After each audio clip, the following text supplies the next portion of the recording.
Also know your dosages, because if your doctor, I've had it happen, accidentally prescribed twice the amount of medication, and that caused more seizures. And know your dosages, know your dosages, know what you're on, and don't be afraid to raise questions. Yeah, absolutely. Well, I think the doctors do the best they can. They're very good, probably diagnosticians, but each individual is different. And so when I go in, I tell them what's going on, and fortunately very little is going on. They tell me to take my medications, and we'll see you in 6 months. Yeah. And that's wonderful, because it seems like I'm doing something right. Mm-hmm. When I'm doing something wrong, I call them up and they say, "You're doing something wrong, why don't you come in?" Mm-hmm. And they do the blood test, they say maybe raise medication, lower the medication. Sometimes I feel they're not quite sure what they're doing. It's more of an art than science. And after they get me settled down, then it's back to science. But it's the art of getting the medication right. And I find that the doctors that I've worked with have been very good. They've been willing to listen. I've been known to disagree with them once or twice and tell them so, and they've been responsive to that.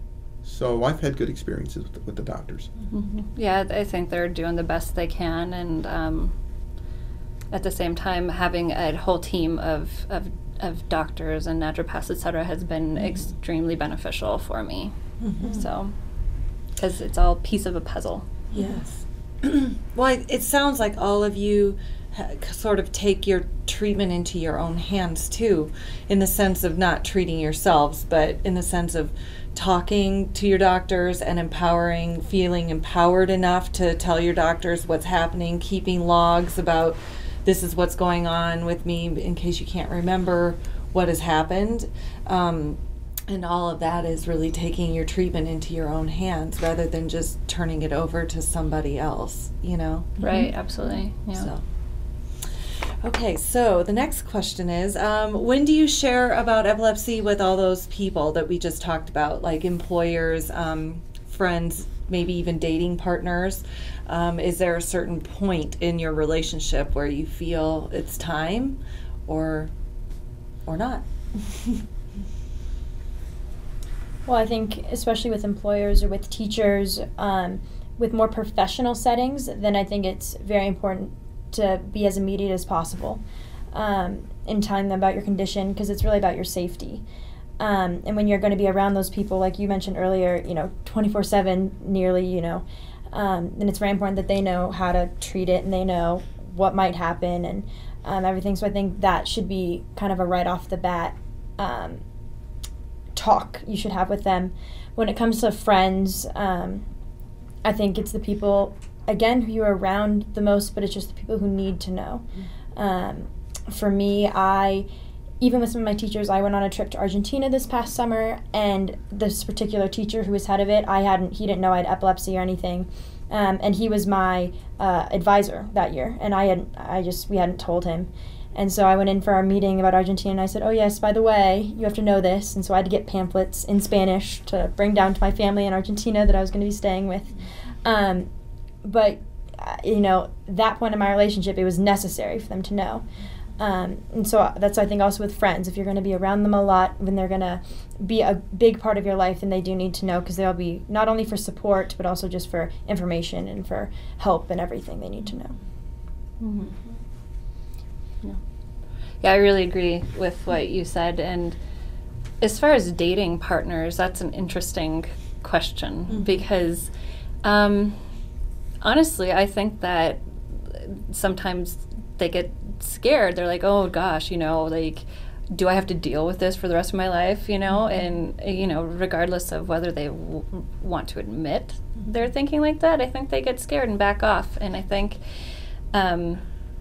for me, it's important to let people know in my life right away, but also to kind of be a little bit easier on it, and like not as serious, not be serious about it, because it doesn't have to be a serious thing. just has to be a thing. That's all. Mhm. You know. Mhm. Yeah.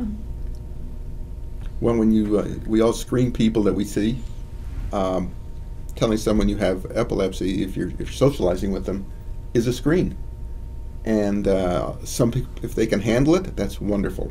Right. But if they can't handle it, there's not much of a basis for a relationship. Right. And they're missing out on a good person. Then. That's right. Yeah. Mhm. So shape up. Yeah. It's their loss. Yeah. not Come on, ours. people. I think I've come across situations where I agree wholeheartedly. I think if you're going to be around these people, even if it's for a short amount of time, but it's going to be a great amount of time, then I think the sooner they know and understand, the better. Yeah. And in explaining, I have 2 other children, and it's interesting always explaining my daughter's condition to them, to their friends, to my other son and daughter's friends. But it is, I do think, important to get that out as soon as possible. Mm-hmm. And truthfully, I mean, God bless everyone, but I don't know if I really want people around me who are going to be weird about it, you know, because that just is a waste of their time and mine, you know. Okay, so I think that it's time that we can open it up to questions. No questions? Okay, so I guess should we just wrap up then, probably? Okay, so do you guys have anything else to add on the topic of just how to talk to others about epilepsy in general? Just talk about it. Yes. I think we model our attitudes, and what we model and how we live with the condition is going to be the best example, and how we handle it and what we illustrate to others is what is going to come back to us as far as how people treat and feel us for the most part. So I think we're our best example. Yeah, I agree. Well said. Okay, so thank you for joining us for this forum, and we hope you found it helpful. You can access this and the other 2 forums on our website at www.epilepsycolorado.org. Thank you.